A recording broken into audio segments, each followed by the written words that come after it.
Quand on s'est engagé dans l'élaboration de notre plan climat, et évidemment la question énergétique est au cœur des réflexions, on a d'abord voulu s'appuyer sur l'existant. Et l'existant, c'était des maires mobilisés dans la métropole rennaise depuis des années et des années. Citergy, c'est la première fois pour la métropole, mais la ville de Rennes avait obtenu le label en 2010. C'est ce qui a encouragé à ce que la métropole s'engage dans la démarche, puisque un certain nombre de compétences ont été transférées des communes vers la métropole autour des questions énergétiques au début 2015. Ça donne de l'ambition à tout le monde de voir la réalisation d'un certain nombre de projets. Moi, je crois beaucoup à une forme d'exemplarité qui entraîne. Donc chaque agent a un rôle de courroie de transmission, a un rôle de force de proposition au sein de ses services et vis-à-vis de ses élus. Et plus largement, c'est aussi à l'ensemble des acteurs locaux et des habitants du territoire qu'il faut qu'on s'adresse et qu'on leur donne les moyens de s'approprier le plan climat et ses démarches de transition énergétique. La question des mobilités, elle est évidemment centrale.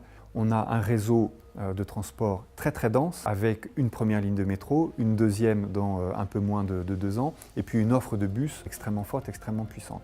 L'enjeu aujourd'hui, c'est le covoiturage. Quand il y a 100 voitures à circuler dans la métropole rennaise aux heures de pointe, il n'y a que 103 passagers. À la gare, on est sur la réalisation d'un nouveau pôle d'échange multimodal, et ça a permis de mettre une dynamique qui entraîne la construction d'un nouveau quartier, un écoquartier qui s'appelle Euro-Rennes, beaucoup de bureaux mais aussi des logements et une attention toute particulière aux questions énergétiques. On a plusieurs objectifs importants. Le développement du solaire en milieu notamment urbain avec un cadastre solaire qui permettra à chaque habitant de connaître le potentiel sur sa toiture et de se mettre en relation avec des installateurs.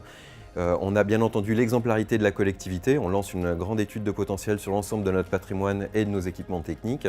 Et enfin, il y a le bois énergie comme autre vecteur important. Donc ici, on est à la chaufferie biomasse de Beauchardonnay, qui a été construite en même temps que les premiers bâtiments d'un nouveau quartier sur la plaine de Beau et qui alimente un réseau de chaleur pour ces bâtiments. Ce réseau de chaleur va être étendu vers un quartier d'habitat social qui s'appelle Mourpac-Gros-Chêne. On a depuis de très longues années une usine de valorisation énergétique des déchets qui permet d'alimenter le réseau de chaleur nord de Rennes. L'enjeu pour les réseaux de chaleur, c'est le développement à grande échelle sur le territoire de la ville de Rennes notamment. L'enjeu, c'est l'interconnexion des réseaux nord et est pour couvrir tout le cadran nord-est de la ville de Rennes en complément du réseau sud qui remonte jusqu'à Euro-Rennes et le centre-ville. Pour les particuliers, dans notre plan climat, on est bien évidemment sur une logique forte de rénovation de l'habitat. Le programme Éco-Travaux, c'est la plateforme de rénovation énergétique de Rennes Métropole, donc qui vise à accompagner les ménages dans leurs projets de rénovation. Et nous, l'ALEX du Pays de Rennes, joue surtout le rôle d'accompagnement technique sur les questions qui peuvent se poser. On a accompagné un peu plus de 800 ménages dans ce cadre-là, donc pour vraiment suivre leur projet de rénovation du début à la fin.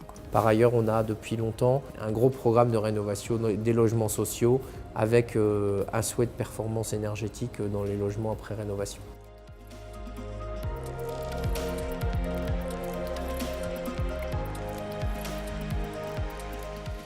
Ce label, c'est évidemment une fierté pour le territoire. Et c'est aussi la reconnaissance du travail engagé depuis de nombreuses années. Et on est satisfait d'avoir une très bonne note qui nous donne des perspectives éventuellement de pouvoir aller vers le label Gold la prochaine fois ou la suivante en fonction des progrès, des ambitions qu'on pourra conduire sur le territoire.